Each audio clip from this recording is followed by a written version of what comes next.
The final journey of Private Henry Moon of 7th Battalion, the Green Howards.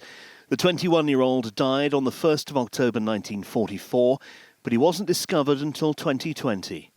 Today, borne by soldiers from the Royal Yorkshire Regiment, the successors to the Green Howards, he's brought to Arnhem and Oosterbeek Commonwealth War Graves Cemetery to finally be laid to rest. Hundreds watch on. His family are there. After prayers and readings, the young soldier's body is lowered into the ground, joining hundreds more at this site. Wreaths are laid, and an 80-year-old story comes to a conclusion. It's truly humbling. We expected a very small crowd, 10, 15, 20 people. We were told there might be minor press interest, and then there are hundreds of people here today. I wasn't even expecting the Yorkshire Regiment, the Green Howards, who Henry was a member of, to turn up, and yet it is truly astounding. I'm overwhelmed, and I am very, very humbled. WO2 Ryan Hurd and Private Demetrius Horner were part of the bearer party. They've been learning about Private Moon's life and death and were desperate to get the ceremony right. Doing this today, they're really proud. Every rehearsal we've done, if we've made a mistake, we go back to the start and do it all again, and they just want to give Private Moon a proper send-off and be honourable for Private Moon and his family. It's a massive debt of gratitude to him. Grateful, but sad as well, to see all these young men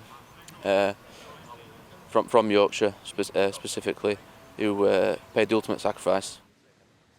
Investigators like Lieutenant Liz Schiltemans from the Recovery and Identification Unit of the Royal Netherlands Army a significant amount of time to identify the remains. We examine the remains and we make a biological profile of the remains. So it's a male, he's this tall, this heavy, this age, and then we go look for clues in battalion roles, and we look for candidates, and in many cases, because these guys were all very young and pretty much the same age, so you usually end up with more candidates than one.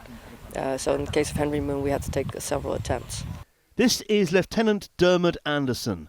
He was a glider pilot with the Army Air Corps and lay lost for 78 years.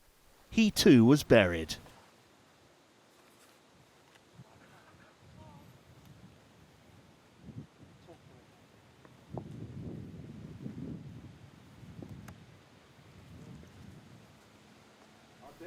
Watching on, Lieutenant Colonel Julian Anderson, his great-nephew. Remarkably, he'd been within a few feet of his relative's hidden resting place and never known. I'd walked past his body on 4 occasions over the last 30 years until those gentlemen had found him, and then for him to then be exhumed, the DNA testing, and then finally laid to rest in a marked grave and no longer listed as missing is immensely satisfying and very sad as well. A day of respect being shown by current generations to those whose sacrifice ensured we can live, as we now do, in freedom. Tim Cooper, BFBS Forces News, Oosterbeek. Thanks for watching. For more from Forces News, like and subscribe to our channel.